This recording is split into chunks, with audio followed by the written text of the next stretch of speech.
पछिल्लो समयमा सामाजिक सञ्जालमा एकदमै धेरै चर्चा परिचर्चा भइरहेको थियो। राष्ट्रिय स्वतन्त्र पार्टीले कुलमान घिसिङ र बालेन्द्र शाह बालेनलाई एउटै मञ्चमा देखाउनुपर्छ। तर आखिर सयौं नेपाली युवाहरूको सपना आज पुरा भएको छ। राष्ट्रिय स्वतन्त्र पार्टीका सभापति लामिछानेले कुलमान घिसिङ र बालेन्द्र शाह बालेनलाई राष्ट्रिय स्वतन्त्र पार्टीबाटै चुनावमा हुमाउने पक्की भइसक्यो साथीहरू।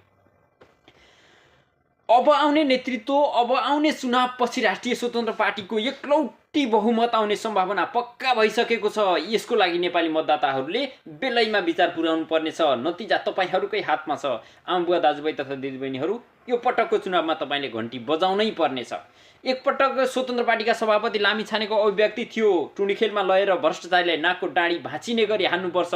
अब आउने निर्वाचनमा सयौं नेपाली मनहरूले, नेपाली मतदाताहरूले भ्रष्टाचारीको कानको जाली फुट्ने गरी घण्टी बजाउने पक्की जस्तै भइसकेको छ। तपाईहरूले आफ्नो मतदाता, आफ्नो मतदान खुल्ला हृदयले अब आउने निर्वाचनमा घण्टी बजाउन सक्नु भएन भने पहिलेको जस्तै गरी पछुताउनु पर्नेछ।